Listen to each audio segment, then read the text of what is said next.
that is troubling or plaguing the world, all the way from the United States down to our neighborhoods here in Nairobi and, of course, in rural Kenya, and that is police brutality. When you look at page 12 of the Daily Nation, we're told family of boy shot dead by the police, ready to move on after the suspect was seized. And, of course, while a lot of these cases spiked, the cases spiked because the police were trying to enforce that curfew, the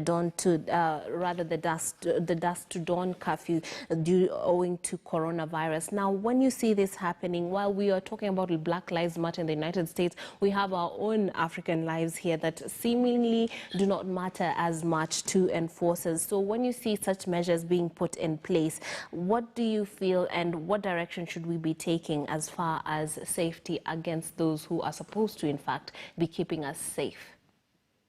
Well, you know, in both cases, in both the United States and in Kenya, we have a problem of systemic police brutality. When I call it systemic, it comes from how they're trained, how they're socialized, and what work environment they work in that then propagates this idea. For example, if we still keep hiring police officers, we are changing this, we're hiring police officers because of their qualifications now. But a while back, and a lot of these police officers are still here with us, they were chosen on basis of their dental formula. And then they would go to Ganjo and they'll be told that adui ni raia, and that's what they believed, that the enemy was the people of the Republic of Kenya. And therefore, their understanding and their socialization became that when you see a civilian, you are completely at war immediately. It's the same thing in the United States, and the United States runs almost a military police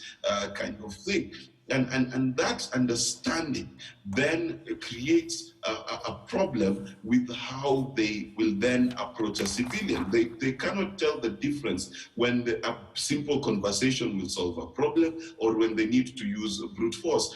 Further to that, just understand that a lot of police officers are also quite frustrated in their own lives. We've not addressed their issues of living conditions. For sure. We've not addressed how much money they get. And therefore, someone who's frustrated will hurt you. And this is the other thing. Hurt people. And that's how it is. And therefore, we cannot look at these cases of people being murdered. I saw the young gentleman who I felt very sorry for, whose nose was nearly falling off because of missing the curfew by 10 minutes. It is very, very sad. But we as a country must understand it is a system that must change. This is not about individual police officers. It's about going in there and deciding to change the system and, in fact, changing how citizens view the police. Yes. Because how many of us are friendly towards policemen? How many of us understand that if a policeman has been on his feet the whole day and he asks you for a lift between Yaya Center and the roundabout at the end of Queen's Quebec, how many of us will have pity on him and actually give him that lift? Because there's a balance that they do a service. The very fact that I'm able to sit here and talk to you and I am not threatened in my life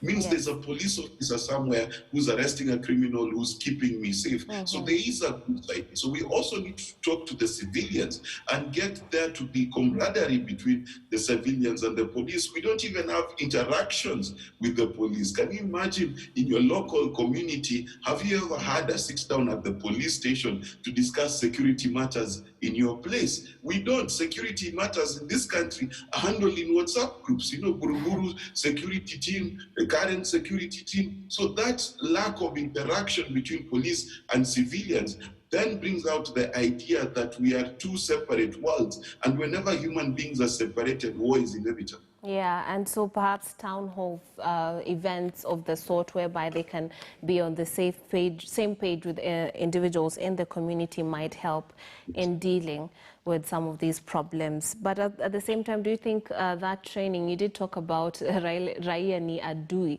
What do you make of the training bit of it? What should change to humanize the force? Well, first and foremost, they need a lot more training in terms of mass psychology, sociology, and just understanding criminology as well. We know that police forces that have a more human face, police forces that are more able to de-escalate situations are much better at it than those who use brute force. And I want to compare the United States with probably any Schengen country in Europe, Yeah. if you come all the way from the Netherlands and places like that, where people consider actually on opinion polls, they consider police as helpful and friendly and useful. So we need to understand that the police are customer facing, that's the term that we would use in communication, and as customer facing people, that means they interact directly with the citizenry. They need to be trained in hospitality, they need to be trained in courtesy, they need to be trained in etiquette, they need to be trained how to talk, because if you come into a situation and then you immediately call people wajinga, some other terms that they use, some which I cannot repeat on TV, then already you're making the situation worse. So there is a lot of training that needs to happen into the more human side of policing. Yes. And perhaps they should have these trainings every year, probably for 2-3 weeks, so that the force begins to change. If you do not do that, and if you do not require that, and then go ahead and install in every police station people who are in charge of making sure that policemen act in hospitable manner towards citizens, then it's a problem, because we know and we laud the policeman who in 2007, who simply stood in a crowd and gave a speech and de-escalated a situation. We know the other day, while other policemen were clobbering someone, there was a police man who was giving out hand sanitizers and telling people, please, can you make sure by this time tomorrow you're home? So we have good examples, and it's just enforcing that good example over time. Yeah, absolutely, and reminds me of the one lady policewoman in the north who's actually sewing face masks and distributing to the locals, and another who was pictured quite a lot, helping the elderly with their luggage as they try to make it home after curfew hours, which is actually pretty admirable given the situations at hand. Now, on page 8.